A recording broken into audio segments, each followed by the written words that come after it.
Hoy nuevamente con usted en esta serie Saber Levantarse de Mayra Gabriel. Tengo el honor, realmente el placer y la emoción de poder charlar con un médico y cirujano guatemalteco quien, al hacer su especialidad en pediatría, encontró además el amor por la nefrología. Fue así como entre sus sueños presentó a su mentor, el doctor Richard Ziegler, un proyecto que quería hacer realidad aquí en Guatemala. Al presentar este proyecto que rompía paradigmas, barreras y muchas de esos tropiezos que se tienen para cumplir esa visión que se tiene clara, el personaje que hoy presento, el doctor Randall Lowe Meda,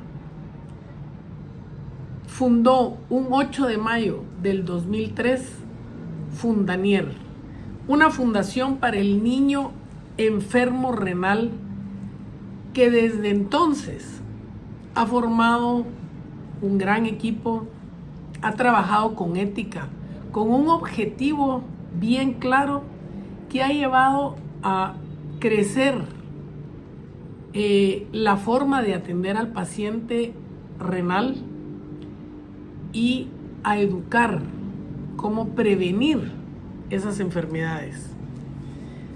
Una persona que desde que conocí o supe de él en el 2019, conforme iba sabiendo más de su proyección, de su forma de actuar, de su forma de trabajar en equipo, de realizar sus proyectos, me interesaba y lo admiraba cada día más. Hasta que llegó el día que lo conocí y mi admiración, obvio, ha ido creciendo más y más. Así que con ustedes esta charla magnífica con el doctor Randall Lowe Meda. Buenas tardes, doctor Lowe, y muchas gracias por aceptar mi invitación. Bueno, doctor Randall Lowe Meda, qué gusto me da tenerlo hoy conmigo en esta serie Saber Levantarse de Mayra Gabriel para, como le dije, conocer su tambote, porque no le gusta que le diga tambito, de sabiduría, de conocimiento, de todo eso que usted ha logrado desde que era estudiante de medicina. ¿Quién es el doctor Randall Lowe? No, primero que todo, pues le agradezco mucho la oportunidad. Para mí es el privilegio de verdad estar en su programa y ocupar un espacio aquí y que usted haya considerado que pues amerita mi vida y mi quehacer, el estar aquí. ¿Quién soy? Pues yo siempre me he visto como, ¿qué le diré? Siempre he sido el hijo de doña Miriam y de don Manuel, ¿verdad? Siempre honrando a la familia, es lindo. Y que creció en un pueblo al sur de Guatemala, en Nueva Santa Rosa, y que por azares del destino pues pude llegar a ser médico y aquí estamos. ¿Por qué quiso ser médico? Pues si soy honesto con usted y con la audiencia, le diré que medicina no era mi primera opción. Siempre me tendía hacia la parte humanística. Ajá. Yo quería hacer teología. Wow. ¿Sacerdote? Iba por ahí la cosa, pero teología, filosofía era lo mío, y entonces mi papá me sentó un día y me dijo: mira, no te voy a mantener todo el tiempo, busca otra segunda opción. Sí. Y así fue como paró medicina, y entonces entré a medicina como segunda opción. Dije, vamos a ver qué tal me va, si me gusta. Resultó que el primer año me gustó, el segundo me gustó más, el tercero aún más, y así fue pasando. Y usted, en el ínterin de su residencia, decide que la pediatría es lo que más le gusta. De ahí, en el San Juan de Dios, tiene la oportunidad de conocer al doctor Richard Ziegler. Exactamente. ¿Él se vuelve un mentor suyo en el futuro? Por supuesto, yo diría que el mentor, ¿verdad, Mayra? En la vida no hay casualidades, creo yo. Resulta que yo termino la carrera de medicina y mi idea era regresar a mi pueblo, en Nueva Santa Rosa. y quería regresar a mi pueblo como médico general, y ese era el plan. Al finalizar la carrera, el jefe del departamento de pediatría me invita, él era el catedrático del externado casualmente, entonces me dice, mira, ¿por qué no haces pediatría? Yo le digo, miren, no, yo quiero hacer medicina general, pero al final me dice, pero de todos modos siempre va a haber niños y va a ser la mayor población, hace pediatría, vas a ayudar a más gente, y ese fue el argumento que me convenció y decidí entonces hacer pediatría. Terminé la pediatría y antes de terminar la pediatría tengo la bendición de conocer al doctor Richard Ziegler en una avenida a dar unas conferencias de él aquí a Guatemala. Me invita a hacer una rotación electiva en nefrología, me enamoro de la nefrología y luego ya regreso como pediatra a completar los estudios de nefrología. ¿Qué podría decir usted, digamos, porque uno como que en su profesión admira a profesionales que llevan años antes que uno? ¿Qué podría decir que le aprendió al doctor Ziegler, además de ser un soñador? Fue muy interesante el doctor Richard Ziegler en mi vida. Tengo que decirle, ¿verdad, Mayra? Que mi papá, yo admiro mucho a mi papá y mi papá ha sido un buen padre, ¿verdad? Sí, no quiero dejar la idea, el vacío, pero dentro de la mentalidad de mi papá, había cosas que se quedaban por fuera. Por ejemplo, la parte académica, ya como yo la estaba viendo, cuando yo tuve la oportunidad de ir a estudiar con el doctor Ziegler a Utah, exactamente, a Salt Lake, hubo una situación en donde la parte académica como que se hubiera destapado, ¿verdad? Hubo la oportunidad de hacer estudios de investigación, publicaciones, asistencia a congresos mundiales, participación en congresos mundiales, ¿verdad? De hecho, la primera vez que pude ir a presentar a un congreso mundial de nefrología, presentamos 2 trabajos con el doctor Ziegler. Era la primera vez que un centroamericano presentaba estudios en un congreso mundial de nefrología. Y ese tipo de situaciones eran impensables, ¿verdad? Me recuerdo cuando mi papá me llegó a ver, mi papá es médico. Mi papá me llegó a ver, médico general, me llegó a ver a Utah. Fuimos a la biblioteca, lo dejé esperando ahí mientras yo terminaba de hacer cosas y me dice, mira, hay libros de este año, ¿verdad? Hay revistas de esta semana. Entonces, cosas que aquí no veíamos. Las revistas eran de varios años más atrás y etcétera. Entonces, una de las cosas que aprendí con el doctor, volviendo a su pregunta, era esa manera de enfrentarse al mundo buscando nuevo conocimiento y la manera de expresarlo, ¿verdad? Creo que eso fue una visión interesante. De lo que usted aprendió y de lo que me acaba de compartir, veo que usted ahora ha tratado en la universidad y se ha logrado meter cursos y clases y cambiar la mentalidad de los estudiantes. Romper paradigmas no es nada fácil y usted ha sido un líder en eso. ¿En qué se encontró cuando venía lleno de ilusiones y de ideas en el tema académico? Después hablamos en el tema de salud. Sí, bueno, pues mire, una de las primeras cosas, le voy a decir tal vez uno de los paradigmas más importantes que yo pude descubrir y tratar de cambiar fue el trabajo en equipo. Resulta que una de las cosas que me agradó mucho de Utah fue el hecho de que el paciente recibía una atención integral.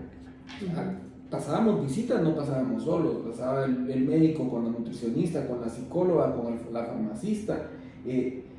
Y ese trabajo en equipo no era algo con lo cual yo había crecido aquí, ¿verdad? Aquí había como un cacique, ¿verdad? El que decía que era bien y que era mal, y a partir de ahí era la cosa como muy vertical, en lugar de ser como debería de ser, horizontal, respetando a cada quien en su ámbito de experiencia, ¿no es cierto? Entonces, ese fue quizás uno de los principales paradigmas. Cuando yo vengo aquí, me topo en la parte académica, con que seguía esa verticalidad y creo que sigue estando todavía muy arraigado, pero tratamos de hacer equipo y de darle a cada especialista su lugar, una nutricionista, una psicóloga, un farmacista, y así como nos manejamos ahora en Fundanier, y creo que ha sido un cambio dentro de la manera de hacer salud en Guatemala. Digamos, usted presentó un proyecto que soñaba con aplicar aquí en Guatemala. Se lo presenta al doctor Ziegler y él lo lee rapidísimo, ese mismo día le devuelve y lo apoya al 100. ¿Qué siente de que hay alguien que lo respalde de esa manera, pensando en soñadores del futuro, que quieran pasar por lo que usted pasó y que suerte lo han llevado súper bien? Sí, fíjese que hay cosas muy interesantes porque esta experiencia que usted relata, pues uno creo que necesita cierta validación a veces, ¿no es cierto? Porque esto era impensable, o sea, decir, miren, voy a hacer una fundación que atienda niños y que tenga estas cosas. Yo, en mi propia naturaleza, en mi ser, yo le puedo decir que no puedo desligar ni qué hacer de mi fe, ¿verdad? Y creo yo que Dios estaba presente en este hecho, en cómo se llevaron las cosas, porque en este plan que hicimos había detalles muy interesantes que aún ahora los estamos llevando a cabo, pero el hecho de decir este sueño no es una locura, puede ser real, y que viniera de la persona que yo admiraba profesionalmente, pues fue mucha validación, ¿verdad? Y es más, el decir, lo vamos a echar a andar juntos, fue aún más el ímpetu, ¿verdad? Sí, porque digamos, la nefrología empieza en 1840 o se reconoce como tal en el mundo. Sí.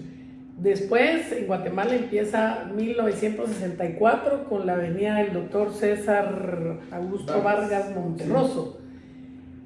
Ya leí el libro, Mayra. Ya leí el libro, por cierto, es parte del libro aquí, pero a lo que voy es, ¿cómo no desanimarse con esa fuerza que usted traía cuando usted empieza con Fundanier?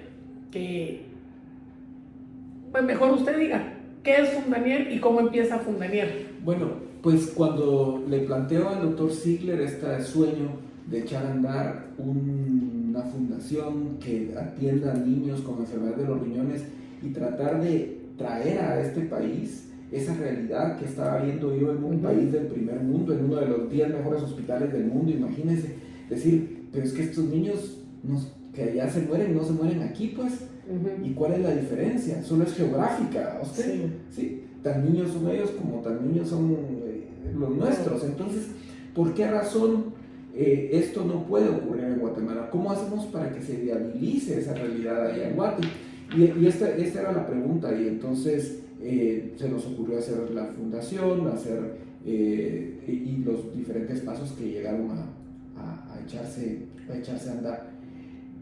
No sería honesto si yo le dijera que no hubo voces disonantes, hubo gente que dijo, no, esto no se puede hacer, esto, ¿verdad? O no sería honesto también si le dijera que no hubo baches en el camino en donde pensamos que esto nunca iba a salir. Pero creo que si uno está seguro que lo que va a hacer va a bendecir a Dios, va a bendecir a los demás y lo va a bendecir a uno, pues entonces ese es el camino, ¿a usted? Y a pesar de los pesares, pues seguimos caminando. Hubo gente, así como hubo voces disonantes, también hubo gente que aglutinó voluntades y pudimos echar a andar el proyecto que ahora vemos. Digamos, los insumos que usted ve en un hospital de Estados Unidos y de otros países, muy diferente a los insumos que encontramos aquí. Usted venía con la forma de trabajar de allá. Cuando empieza a trabajar aquí, sus casos que usted pedía un catéter y resulta que no había en existencia y que se tardaban un mes, entonces el índice de mortalidad de los niños ha de haber sido muy frustrante. Sí. ¿Cómo aprende a saber levantarse de esa frustración que no depende encima de usted, pues, sino que depende de otros, a menos de que se abrieran caminos por otros lados. Sí, pues le diré que no fue una etapa fácil, ¿verdad, Mayra? Es una etapa difícil y lo menciono porque seguramente dentro de nuestra audiencia habrá gente que tiene un sueño puesto por Dios en su corazón y que necesita echarla a andar, y que a veces la gente dice, bueno, mira, si se cierran las puertas es porque no conviene, y a veces no es así, ¿va? A veces se cierra la puerta y hay que abrirla, ¿va? Y se abre otra más grande. O meterse por la ventana. Pero bueno, lo que le quiero decir es que sí fue una etapa dura, porque lo que ya había visto otra realidad. Y eso era lo duro, porque cuando usted mira lo que tiene enfrente y se acostumbra, pero ya cuando mira que otra realidad es posible, ya se genera la frustración, porque ya hay una brecha entre lo que usted sueña y lo que usted tiene. Y esa parte es la dura, ¿verdad usted? ¿Qué hizo ahí? Pues en primer lugar, la postura fue, ¿me voy o me quedo? O sea, regresarme a Estados Unidos, tenía la oportunidad. Sí. Habíamos hecho, gracias a Dios, un buen papel, el doctor Ziller también estaba muy anuente, teníamos un bebé en camino, ¿verdad? Entonces también la cosa se ponía complicada, y hubo que tomar una decisión, y la decisión, pues, por diferentes razones fue quedarnos. Y entonces aquí era, bueno, aquí o nos acomodamos y nos volvemos locos, o rompemos paradigmas. Y entonces creo que lo honesto, digamos, era echar a andar, ¿verdad? Y morirse en la lucha si era necesario. Entonces así empieza la historia de Fundanier. Así empieza la historia. Ok. Hay una frase que usted menciona mucho, que dice, el mundo no tiene tapadera, porque el cielo es el límite. ¿Se da cuenta? Dice mi trabajo. ¿Eso siempre lo acompaña a usted? Pues, en sus objetivos que quiere cumplir y que quiere transmitir a su equipo. Pues sí, mire, a mí me gusta mucho cuando tenemos reuniones de equipo, porque creo que así como el doctor Ziller en su momento fue el que validó, decir, bueno, ese sueño va a ser difícil, pero es posible y lo vamos a echar a andar juntos. Esa misma actitud de validación me ha tocado con los diferentes miembros del equipo. Y a veces creo que la gente se cree el hecho de que las cosas no son posibles porque alguien se las dice, ¿verdad usted? Pero cuando alguien a quien estiman y han visto que logra, les dice, eso sí se puede, como que se destapa la olla, ¿verdad? Y ya se mira un horizonte más amplio. El lupa, que hay que decir. Cabal. Usted, regresando a su magnífico trabajo, porque vaya que es magnífico, el doctor Randall Lowe hace su libro en el 2014, La nefrología en Guatemala, una historia vivida. ¿Por qué y para qué quiso hacer esta recopilación tan interesante? Pues porque es, de verdad, es una historia ahí de que vívida. Sí, pues le contaré, Mayra. Fíjese que lo cierto es que el libro tuvo un inicio egoísta, le voy a contar. Okay. Resulta que empezamos a hacer el primer nivel aquí y alguien vino, ¿verdad? Y dijo, ay, qué poca visión, debieron haber hecho 4 niveles, ¿por qué no pensar? Pero dije yo, si las luchas a veces no dan para tanto, ¿verdad? Aquí es paso a pasito. Si empezamos a querer tener los 10 niveles de un solo, lo más probable es que nunca lo hagamos, empecemos a caminar. O corto. Y entonces dije yo, a veces se juzga a las personas en las condiciones en las que estamos en el presente. O sea, juzgamos el actuar de las personas del pasado por las condiciones que tenemos en el presente.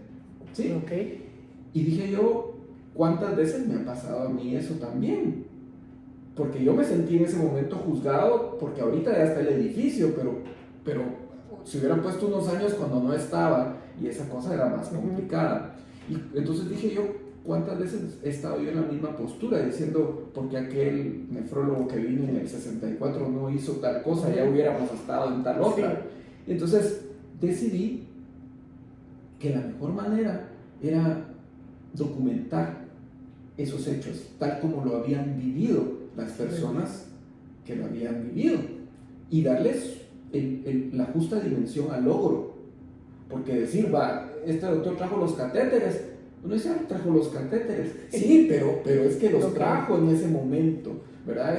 Entonces darle la justa dimensión al logro de la persona. Qué bonito. Y eso fue lo que buscábamos. Y por lo suyo, mire, fue una de las experiencias más maravillosas de mi vida, porque muchas de estas personas ya no están vivas. Yo tuve la oportunidad de compartir con ellos. Y de aprender. Por supuesto. Y ver la perspectiva, Mayra. Ver la perspectiva.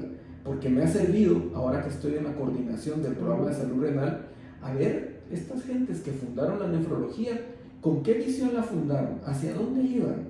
Sí, pues. ¿Verdad? Enriquecerme de ese bagaje y poder direccionar la nefrología en Guatemala.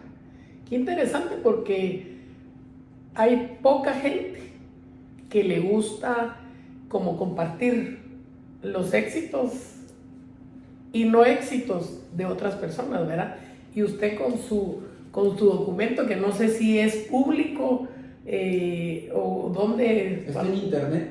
Está en internet, sí, ya lo tiene subido. Sí. Wow. Ahí está. Así es que... Y gratis. Sin costo. Sin costo. Sí, sin costo. No, pero con mucho agradecimiento de verdad por todo lo que plasmó usted ahí. Esa investigación, mis respetos, porque la verdad, como dice hoy somos gracias a todo lo que hemos hecho atrás, ¿verdad? Entrando a temas de medicina, digamos que algunos sabemos y otros no sabemos, cosas ¿qué es diálisis y qué es hemodiálisis? Bueno, algo importante tal vez, Mayra, es que nuestro público entienda que los riñones tienen una función muy especial, que son los filtros de la sangre. Limpian la sangre, ¿verdad? Lo que comemos produce sustancias que tenemos que desechar, y eso es lo que hacen los riñones a través de la orina. Sin embargo, cuando estos filtros se dañan, se tapan completamente, ya no hay cómo limpiar la sangre y hay que limpiarla de una manera diferente. Y esa manera diferente de limpiar se llama diálisis, ¿sí?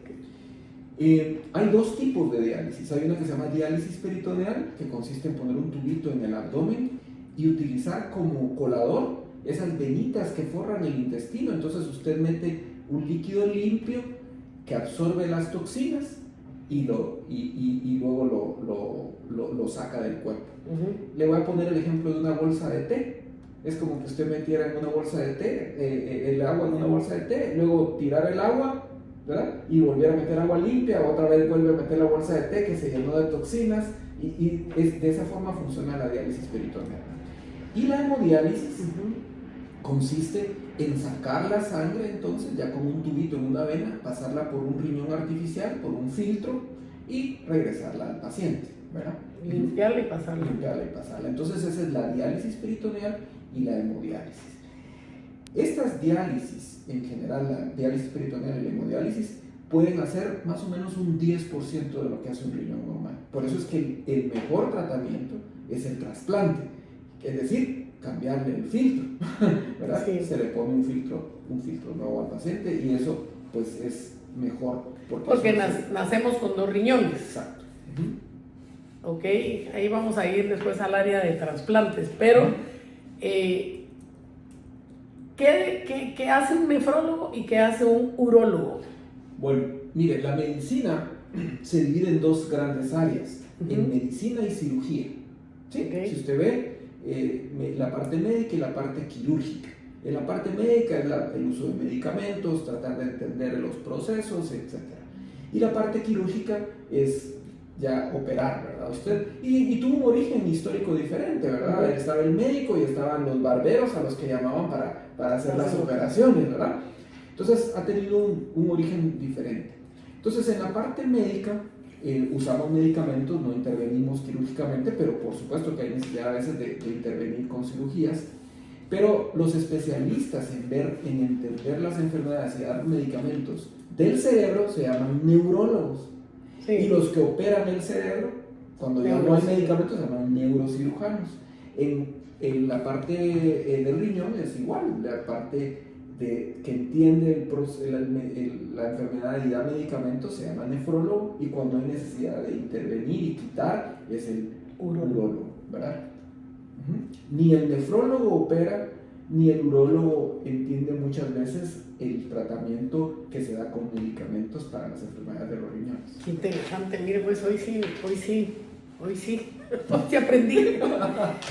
De ahí empieza una ERC y después viene Fundanier.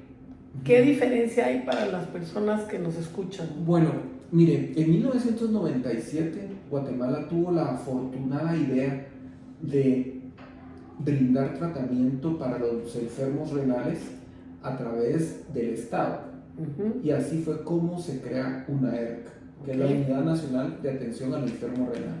1997, la intención del Estado de brindar tratamiento a los pacientes. Esto fue muy bueno, esto es muy bueno, porque en otros países no se reconoce el problema, y no se reconoce que tampoco se brinda una solución. Guatemala sí lo reconoció acertadamente y brindó una solución. Ahora, una ERC se forma y como un ente estatal pues ha tenido dificultades que ha sobrellevado, pero una de las dificultades era la limitación en la parte pediátrica. De esa suerte fue que nace Fundanier como una respuesta para dar atención a la parte pediátrica. Ok, y entonces cuénteme la historia de Fundanier, su sueño hecho realidad. Pues bueno, ¿qué le diré, Maya? ¿Por dónde empezamos? Pues le diré que usted puso el inicio de la historia cuando contó este documento, ¿verdad? Que trabajé cuando estaba estudiando nefrología y que le mostré al doctor Richard Ziegler para decirle, mire, este es mi sueño. Ya lo habíamos conversado en una ocasión, y me dice, póngalo en blanco y negro. Lo pongo en blanco y negro, se lo enseño y me dice, mire, esto es viable, yo le ayudo. Y así lo hizo hasta el último día de su vida, ¿verdad usted? Ahora, ese documento que tenía el sueño, digamos, en blanco y negro, pues había que echarlo a andar, y la manera en que empezamos a echarlo a andar fue a través de los pacientes de mi clínica privada. Cuando regreso, pues le comparto esto a algunas personas de la clínica privada que deciden hacer una fundación que nace el 8 de mayo del 2003, ya se me olvidó, 4 creo que fue. El asunto es que se crea la fundación, y a través de esa fundación pues empiezan ya a gestionarse diferentes acciones.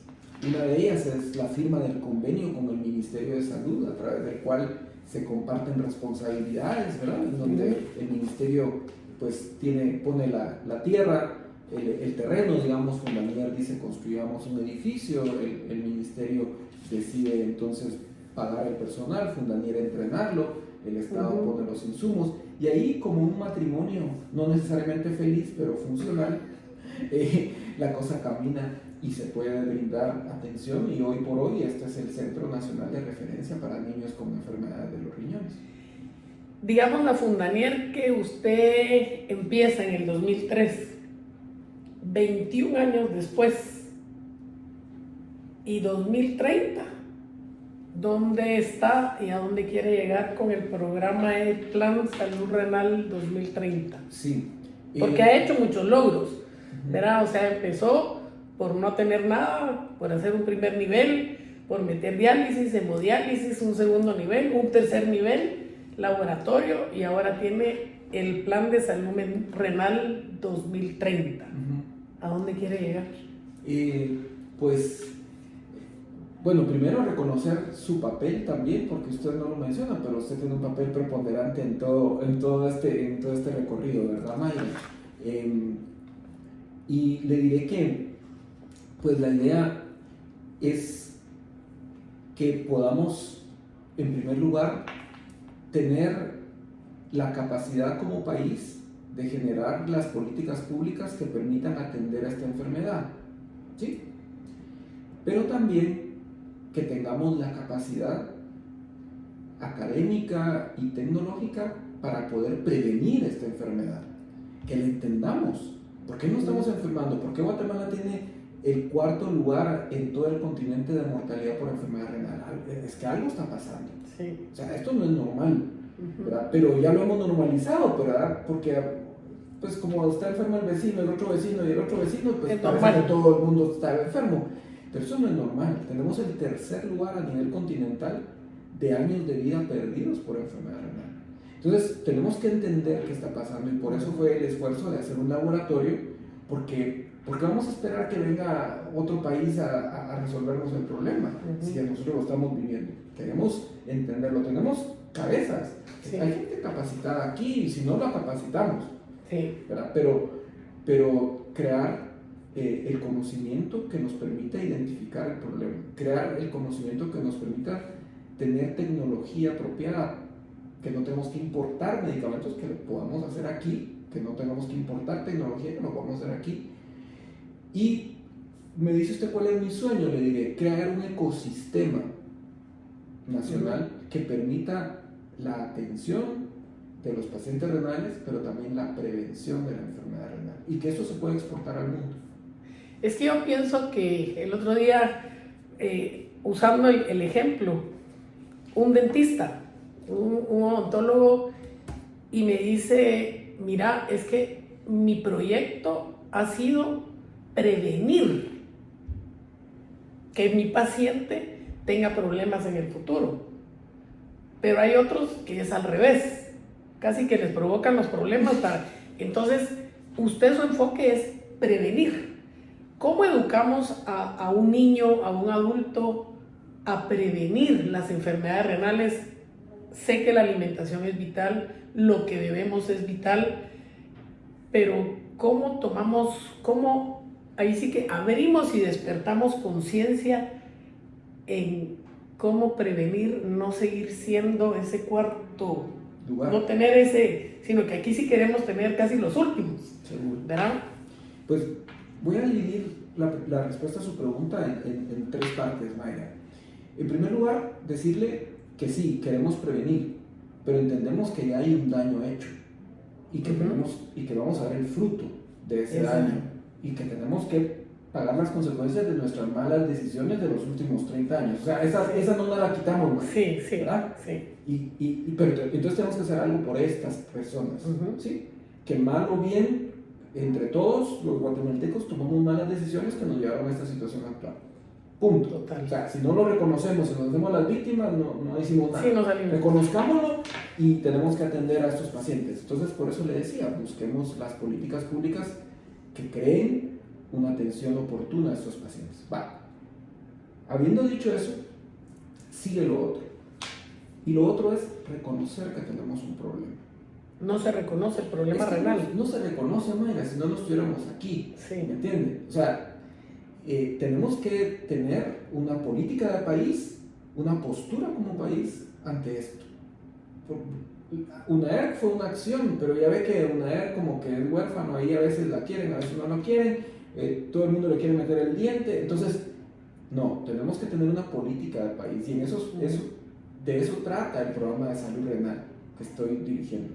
Que entendamos que hay un elefante en la sala, que tenemos que ponerle coco, ¿sí? Que hay un grave problema, que es un grave problema de salud pública, que un guatemalteco cada 45 minutos está enfermando, que es el primer diagnóstico de ingreso en los hospitales, que mucha gente se está muriendo y que nos está ubicando en esas estadísticas tan devastadoras que le mencioné.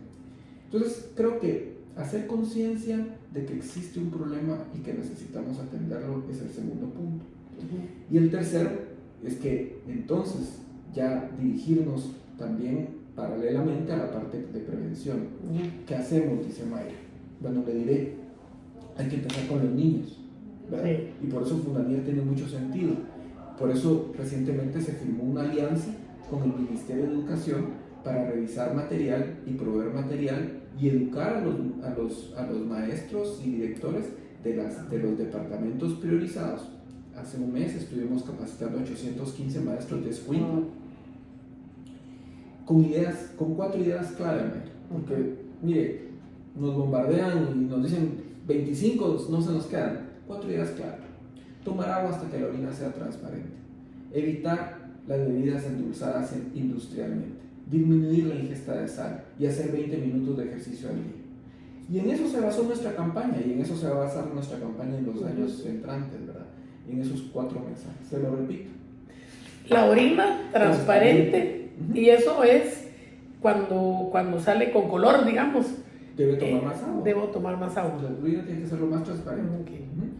Sí, disminuir la cantidad las gaseosas. de sal. No, disminuir la cantidad de sal. Evitar, ahí sí evitar las bebidas endulzadas industrialmente, ¿verdad? Porque todas, porque tienen fructosa que es perjudicial. Y lo otro es hacer por lo menos 20 minutos de ejercicio al día.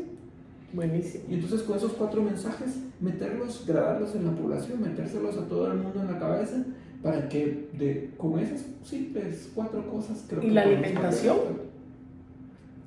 ¿En qué sentido, Mayra? La alimentación, porque me imagino entre más verduras, más legumbres, o sea, la alimentación también es vital. Yo creo que hay muchas cosas, ¿verdad? Usted le podría yo agregar un montón de otras cosas, pero si nosotros hacemos complejo el mensaje a la gente, no lo va a entender.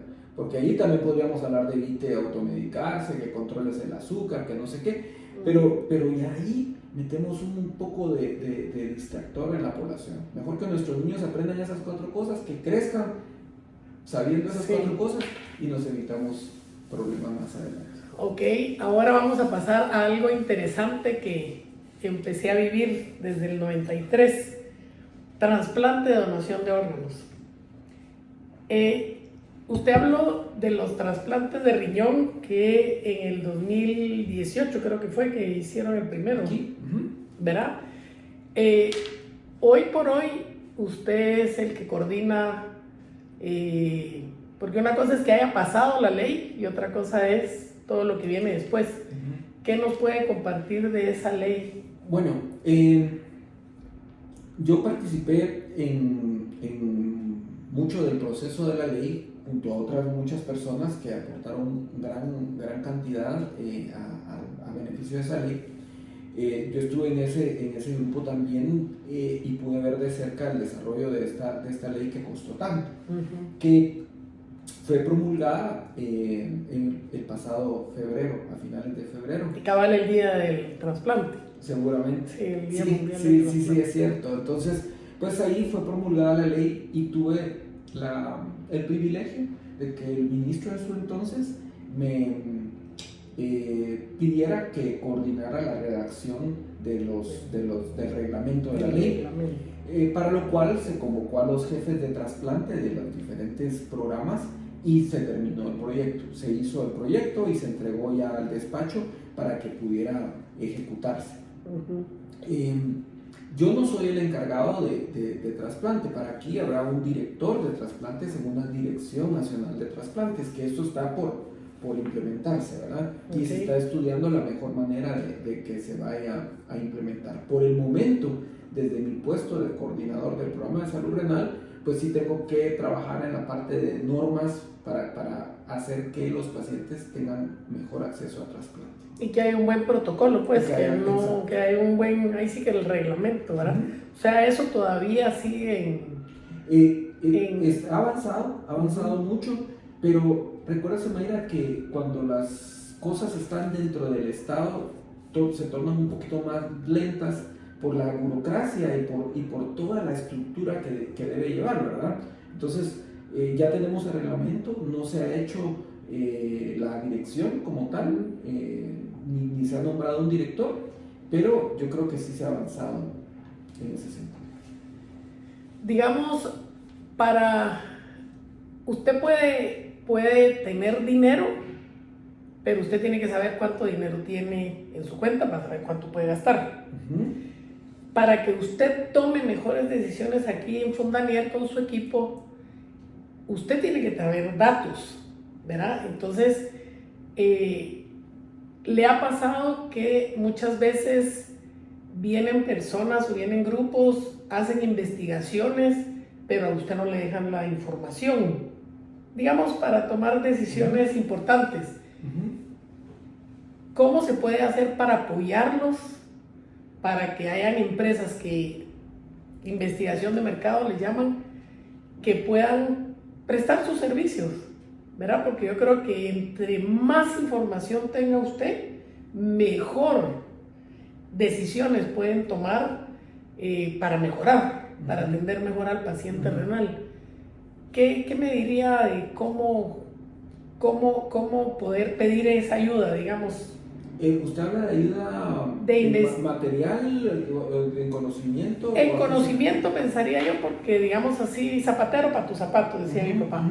Entonces, las empresas que se ocupan de investigación de mercado pueden ser que tengan su parte, ¿cómo se llama?, de social, y que quieran ser parte de ustedes para apoyarlos, pues, para mejorar, ¿verdad? Entonces, a corto plazo, digamos, ¿qué tipo de investigación sería interesante que ustedes pudieran tener para poder hacer algo? Ya, mire, yo creo que hay varias cosas. Por ejemplo, se me ocurre ahorita un ejemplo muy práctico que usted acaba de ver, que es la gente del INCAE que nos está apoyando, ¿verdad? Nos acercamos a INCAE, pues todo el mundo pues conoce INCAE y las fortalezas que puede ofrecer y que puede compartir. Y dijimos, bueno, nosotros necesitamos estructurar nuestros procesos. Es una fundación, es un servicio que ha crecido enormemente, pero que necesita, no le hemos puesto galleta, digamos, músculo en esa parte de estructurar, ¿verdad? Porque hemos crecido muy rápido, porque no era nuestra área de expertise. Y entonces buscamos con la gente que sabe de esto, y entonces tenemos un equipo ahorita que nos está ayudando a estructurarnos. La otra vez también tuvimos gente de la Universidad de Duke, por ejemplo, que estuvieron ayudándonos para ver nuestro clima laboral, a estudiar nuestro clima laboral y tratar de ver... Ahí sobresaliente haber salido. Pues viera que en ese momento no, porque teníamos problemas. Entonces hicimos un diagnóstico del clima laboral y pudimos atacar los problemas incipientes y ayudarnos, porque la gente, encima de que está viendo gente sufriendo, tiene sus propios problemas, pues deberíamos tener un mejor clima laboral en ese sentido, y creo que se ha logrado bastante al respecto. Pero le pongo esos ejemplos, y sí, efectivamente, si hay empresas que quieran apoyarnos, pues que se aboquen con nosotros, porque sí hay diferentes maneras, ¿verdad? Ahorita conocer mejor la situación de la enfermedad renal en Guatemala, creo que es una manera importante, conocer cuál es el imaginario público con respecto a la donación de órganos. También sería interesante para poder, ya con esos insumos, elaborar campañas que nos permitan viabilizar la ley de la que hablábamos hace un rato. Sí, presionar un poquito para que ya se... ¿verdad? Porque es cierto que hay donación cadavérica y también de relacionado vivo, pero la cadavérica es como más complicada porque no está el reglamento todavía. Sí, no está... A menos de que la familia acceda, pues, ¿verdad? Sí. Entonces, esa educación para que entendamos cómo, cuando le diagnostican a nuestro ser querido muerte cerebral, poder dar un sí a la donación de órganos, que yo creo que esa educación tiene que ir creciendo más rápido. Sí, y para eso sería muy interesante tener claro, mapeado, digamos, cuál es el imaginario del guatemalteco, qué piensa el guatemalteco, qué necesita saber, cómo elaboramos una estrategia de comunicación que nos permita tener esos conceptos importantes de muerte cerebral, por ejemplo, Mayra, antes y no en el momento de la tragedia, ¿verdad? Que en ese momento explicar a la gente no se puede, pues, o sí se puede, pero es más complicado. Pero eso sería una de las cosas que sería muy interesante hacer. Sí, pues sí, es interesante porque hay tanto trabajo sobre todo, y todo lleva a educación, ¿verdad? Todo lleva a educación. Usted hizo en el tercer nivel, otro de sus sueños fue hacer el centro de investigación. ¿A qué lo va a llevar?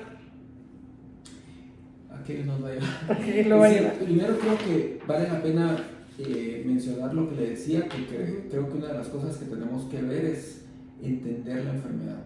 Yo sueño con que este sea un tanque de pensamiento para enfermedad renal, ¿verdad? O sea, aquí va a haber un tanque de pensamiento de enfermedad renal. Si alguien quiere aprender de enfermedad renal en Guatemala, que venga aquí. Si alguien quiere hablar de enfermedad renal, que venga aquí. O sea, que aquí se aglutinen esas fuerzas que tienen que ver con enfermedad renal. Y se ha logrado. Aquí está el interlocutor, digamos, que facilita, porque necesitamos un sitio que dirija las acciones, ¿sí? Porque no lo teníamos, y que alimente también al Ministerio de Salud con información para que se puedan generar políticas públicas, que a la larga va a ser lo que llega a Juan Chapín, ¿verdad usted? Entonces eso es lo que sueño, que sea un tanque de pensamiento, pero también que a futuro permita también viabilizar la parte de generación de tecnología apropiada. O sea, perfecto, porque no hacemos nuestras propias soluciones de diálisis, que va a ser más barato. ¿Cómo lo hacemos? ¿Cómo hacemos nuestros propios medicamentos? O sea, y que haya una vinculación, como ocurre en otros países, que favorezca también que la gente pueda hacer sus patentes. Sí, pues.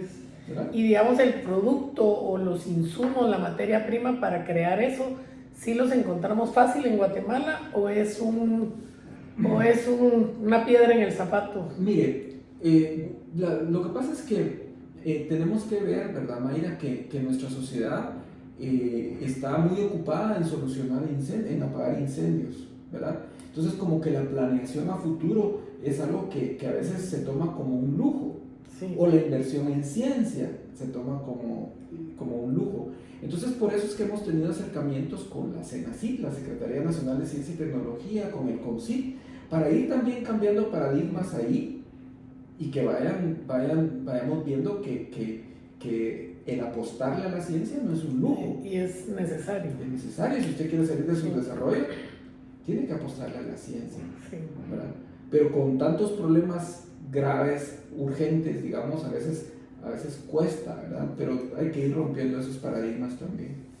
¿Cómo hacer que Fundanier se dé a conocer tanto por las necesidades de alguien, de algún paciente, de algún niño, como las personas que quieren aportar, digamos, materialmente para que ustedes puedan dar un mejor servicio? Pues porque creo que son dos cosas. Ustedes ahorita ya se están expandiendo al área departamental y creo que Fundanier, sin el creo, ha demostrado al 100% los resultados que tienen, ¿verdad? En apoyo, en soluciones, pero todo necesita plata para realizarlo, ¿verdad? Sí. Entonces, ¿cómo hacer para esas almas que andan por ahí queriendo aportar? ¿Cómo hacer que conozcan Fundanier? Sí, fíjese, Mayra, que interesantemente en la historia de Fundanier, usted lo menciona de pasada en su comentario, ¿verdad? Que no ha habido como una inversión en la publicidad, ¿sí?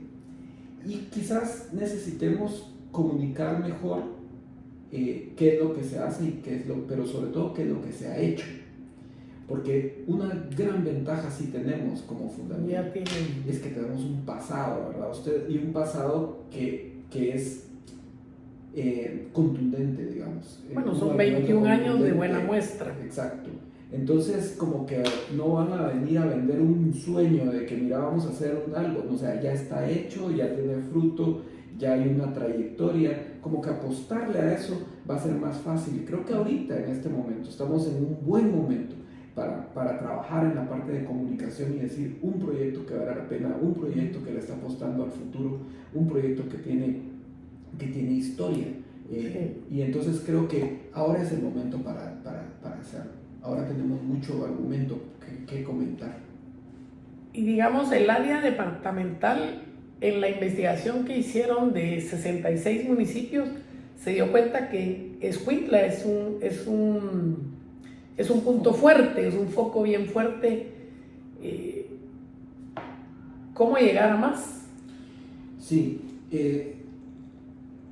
quizás el primer paso, y todo esto fue ocurriendo paralelamente, ¿verdad, Mayra? Porque pues era yo ahorita ya no soy yo, ya hay 22 nefrólogos pediatras entrenados que yo me ufano en decir que tal vez el gran logro de mi vida, de mi carrera profesional, es haber creado esta guerrilla de gente, porque no es un ejército, no están ordenados ustedes, ellos buscan cómo hacerlo y hacen las cosas. Y creo yo que le diría que estas personas están tan embebidas en la cultura de Fundanier que si votaran este edificio ellos construirían 3 más, ¿me entiendes? Entonces creo que ya con esta gente entrenada y en los departamentos, pues creo yo que vamos a lograr tener una penetración mejor y mejor alcance con los niños. Y el modelo que seguimos fue el mismo que se siguió aquí en el Roosevelt: adherirse al hospital. En el hospital de Escuintla, crear el servicio de nefrología. En el hospital de Zacapa, adentro del hospital, crear el hospital de nefrología. Que el nefrólogo sea contratado por el hospital. De esa suerte tampoco se le quita la responsabilidad al Estado, ¿verdad? Sí, pues. Pero se hace funcionar al Estado a favor de una causa. ¿Qué le gustaría decir para cerrar esta charla tan amena, tan interesante? Que siempre me encanta hablar con usted. Gracias, se aprende mucho. ¿Qué le pudiera decir usted a los que nos oyen, pues? Porque sí es importante oír de usted las necesidades y que tomen conciencia las personas, ¿verdad? De lo importante que es compartir. Sí, mire, tal vez el mensaje más importante que quisiera transmitirles a las personas que nos escuchan es que tomen conciencia del problema de la enfermedad de los riñones en Guatemala. Creo que esto es importante. No se vale que sea un problema serio de salud pública y que lo miremos un poco con desprecio y de lado, ¿verdad? Creo que tenemos que tomar conciencia y que apoyen la causa. Que apoyen la causa cuidándose, cuidando a los suyos también, ¿verdad? Porque nadie tiene esta vida de regalado. Entonces tenemos que cuidarlos. Y que también se solidaricen con la causa, de alguna manera, ¿verdad? Que se cuiden ellos, pero que se solidaricen con la causa. Es un problema grave de salud pública y una manera de decirle a nuestros conciudadanos su sufrimiento vale, su sufrimiento importa, su vida importa, es solidarizándose con la causa. ¿Cómo pueden hacerlo? Apoyando a Fundanier, apoyando otras causas, ¿verdad? Pero involucrándose en esto que es el cuidado de la salud. Pues yo, doctor Randall Loumeda, yo le agradezco muchísimo de veras esta charla que al fin la logramos, porque hay que educar, hay que aprender a compartir, ¿verdad? Porque el que más enseña, más aprende, ¿verdad? Y yo lo felicito porque ese sueño que usted abrió las puertas en el 2003, que llamó Fundanier con su grupo, mis respetos porque otra vez lo que usted ha hecho de aquí para atrás le va a decir todo lo que usted va a hacer de aquí para adelante con su equipo. Ya hizo una, ¿cómo se dice? Una transición que yo siempre le decía, y el día que usted no esté, ¿qué va a pasar? Pero ahí está que ya pasó y sigue pasando, ¿verdad? Y yo creo que eso es lo más lindo de un buen líder, que rompe paradigmas, que demuestra su ética, su camino recto, que honra su historia, su familia, sus papás, a los profesionales que estuvieron antes que usted, que aprendió de ellos, y que estoy segura que usted es una inspiración para estudiantes de medicina, como lo dijo en el congreso, que lo honraron con su nombre, en el congreso pediátrico en septiembre, y que qué bonito, pues, porque no de gratis se gana uno ese respeto. Así que le agradezco mucho. Gracias, y toda la mejor suerte en lo que venga y en todos los proyectos. Y usted, amigo, no se pierda todo lo que viene en esta serie Saber Levantarse de Mayra Gabriel, y apoye hoy a Fundanier. Ahí vamos a dejar los datos para que puedan ayudar materialmente, o los que quieran venir a aportar de otra manera con acompañamiento a los niños también, ¿verdad? Por supuesto. ¿Verdad? Así que muchas gracias y hasta la próxima. ¡Pilos patojos!